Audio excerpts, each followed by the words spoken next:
Assalamualaikum warahmatullahi wabarakatuh. Ketemu lagi teman-teman di analisa multi fenomena. Kali ini kita akan mengisi playlist psikologi politik ya. Kebetulan supaya menarik untuk didiskusikan atau di-share di sini, kita pakai aja yang isu yang lagi viral sekarang, lagi dipercakapkan publik dan termasuk menjadi masalah yang kita hadapi gitu ya, yaitu isu totalitarian atau authoritarian personality ya. Ini masih diangkat oleh figur yang sama, Profesor Rocky Gerung, Profesor Nusantara, karena ngisi kuliah di mana-mana ya. Jadi Bang Rocky Gerung itu menyimpulkan sedang terjadi gejala totalitarian pada pemerintahan Pak Jokowi. Pada tahun 2017 penampilan pertamanya di ILC, walaupun pertama di ILC, tapi bukan berarti beliau sebelumnya orang kaleng-kaleng ya. Riwayat aktivis dan pemikirnya ternyata sudah bagai tsunami gitu. Maksudnya level pergaulannya Adnan Buyung Nasution dan lain-lainnya. Buktinya aktivis itu kenal dia semua. Yang nggak kenal dia mungkin kurang aktivis kali ya. Dia menyimpulkan tahun 2017 pemerintah Jokowi mulai mengarah kepada sistem totaliter. Dia mengindikasikan pertama adanya semacam ruh pengendalian narasi publik sesuai seleranya pemerintah. Termasuk yang dibahas waktu itu adalah hoax ya, tentang hoax, dan juga yang dia singgung sebagai indikator dari totalitarianisme itu adalah presiden mengatakan tidak butuh oposisi. Dengan demikian berarti ya kita kerjasama, seluruh lawan-lawan politik dirangkul sehingga tidak ada lagi pendapat yang berseberangan dengan pendapat presiden.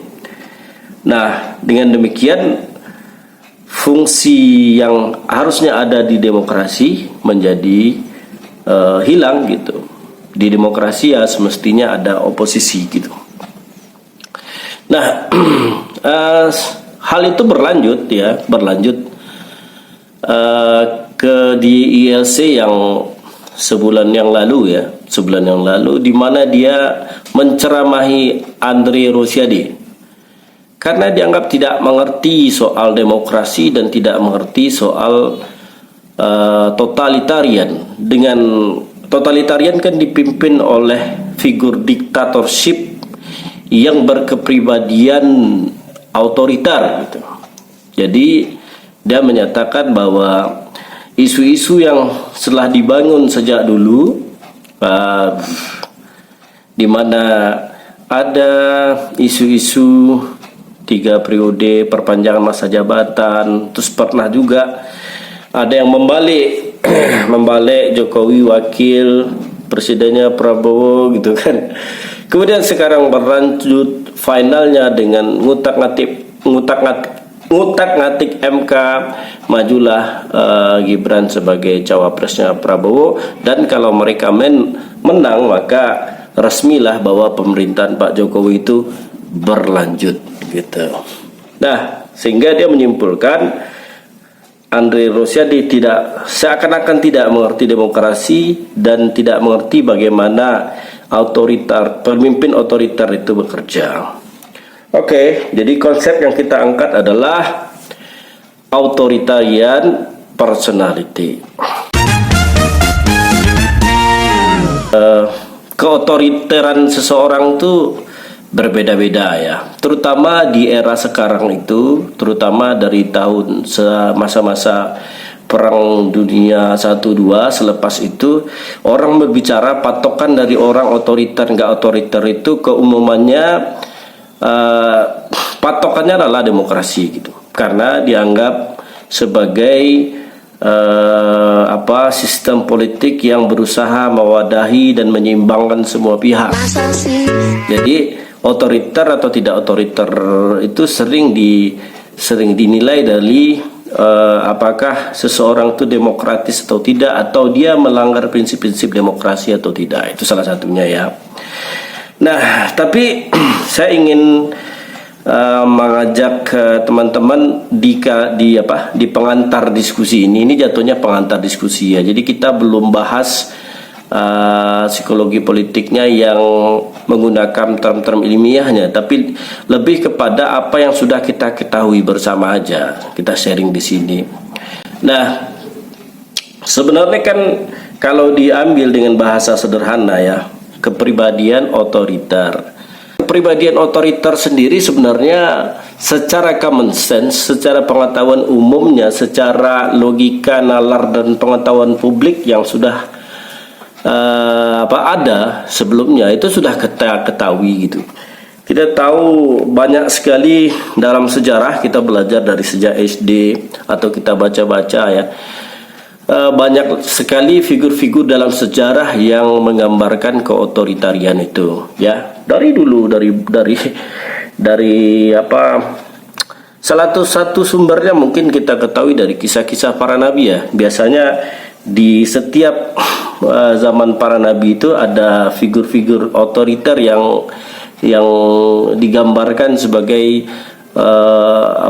pihak yang memusuhi kebenaran dan keadilan sehingga nabi diutus ke dia gitu kan. Nah, misalnya itu watak-watak keotoriteran itu kan ditandai dengan kesewenang-wenangan, pelanggaran norma, pelanggaran hak orang lain, berbuat semaunya, berbuat sesuai pengennya sendiri. Norma agama ditabraknya, norma hukum ditabraknya, norma budaya ditabraknya, dan diarahkan ke ngikut maunya sendiri. Tentunya kalau kita sebutkan authoritarian personality itu nggak sama grade-nya ya. Kalau kita menilai ini otoriter, pemimpin A otoriter, pemimpin B otoriter, pemimpin C otoriter, berarti derajat otoriternya sama gitu. Apalagi misalnya kepribadian otoriter yang menyelundup dalam demokrasi. Nah, mungkin dia seperti otoriternya Mussolini atau Hitler, beda lagi gitu. Jadi gejala personalitinya beda lagi. Authoritarian personality itu mungkin yang paling terkenal dari kalangan manusia ya Fir'aun ya, karena keotoriterannya itu sudah diakui oleh seluruh alam semesta lah istilahnya, ya oleh manusia, ya oleh Allah sekalian. Allah mengatakan Fir'aun itu sudah melampaui batas. Allah menyatakan idhab ila fir'auna innahu tagha. Datanglah kamu wahai Musa kepada Fir'aun karena sudah melampaui batas. Jadi sudah melampaui batas, sudah kebangetan, bahkan dia melampaui dimensi yang seharusnya tidak dilakukan oleh manusia. Dia mengaku sebagai Tuhan kan. Ana rabbukumul a'la, akulah Tuhanmu yang paling tinggi. Karena dia sudah berbuat kesewenang-wenangan, mengaku sebagai Tuhan, terus membunuhi Bani Israel waktu itu. Dan Allah selamatkan Musa untuk menjadi musuh Fir'aun, menghancurkan Fir'aun ya kan. Hancurlah keotoriterannya, dia tenggelam di laut ya. Itulah figur yang paling otoriter di alam semesta mungkin ya. Nah, kemudian saya awalnya ingin mencari contoh ya, tapi saya senang sama sebuah hadis ini karena dia bisa bridging fenomena itu secara tepat gitu, kayak semacam ada kurun zamannya sudah terjadi gitu. Ini saya cuplikan di sini hadisnya dan bisa dibaca di linknya, saya sertakan di deskripsi, di mana Nabi itu mengatakan pertama itu ada sistem kenabian ya yang memerintah berdasarkan aturan-aturan wahyu dari Allah, kemudian dilanjutkan masa kekhalifahan ya, juga berdasarkan wahyu-wahyu dan perintah Rasulullah gitu kan. Kemudian berlangsung masa penguasa berupa raja-raja. Nah, ini berikutnya nih, dikatakan bahwa selanjutnya itu kekuasaan para diktator. Nah, ini kalau kita lihat dengan sistem kerajaan, walaupun masih dinamai khalifah, itu adalah Turki Utsmani ya. Ketika Turki Utsmani jatuh, Bahwa itu perang satu, perang dunia satu, perang dunia dua, isinya diktator semua, diktator semua yang perang itu. Hitler, Mussolini, Mao Zedong,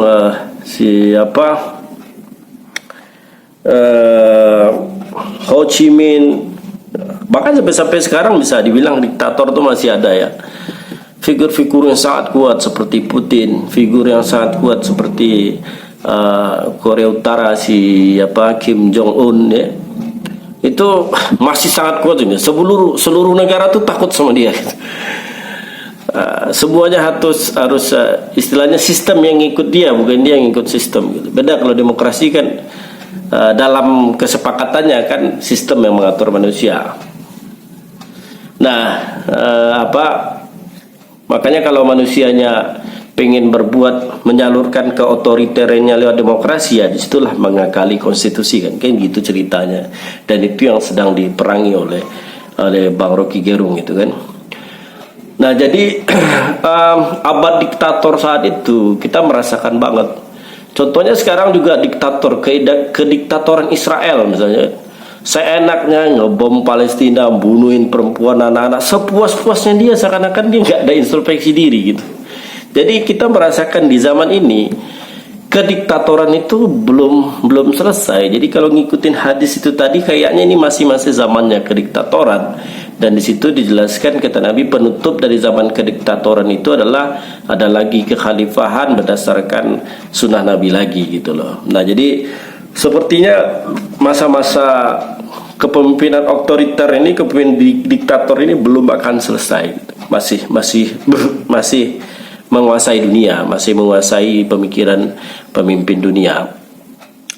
Nah, jadi begitu ringkasnya yang saya maksudkan sebagai pengantar umum ya dari diskusi kita soal authoritarian personality dari political leader. Tapi ruang lingkupnya itu nggak harus political leader, misalnya bisa jadi juga pemimpin kelompok di masyarakat yang otoriter semaunya. Jadi nggak harus berupa pemimpin puncak itu kita menilai authoritarian personality. Jadi maksud saya di konten yang ini hanya ingin menjelaskan bahwa sebenarnya kita sudah akrab dengan isu-isu yang berkaitan dengan keotoritarian pemimpin. Kita sudah belajar dari sejarah, sudah tahu nama-nama yang seakan-akan kita bilang setidaknya kita nilai sebagai diktator gitu kan. Macam-macam lah, Machiavelli segala macam, pokoknya semua nama-nama yang mengindikasikan kepada atau mungkin pelanggaran HAM atau apalah gitu ya. Ya, pokoknya indikasinya ke arah sana, kesewenang-wenangan gitu.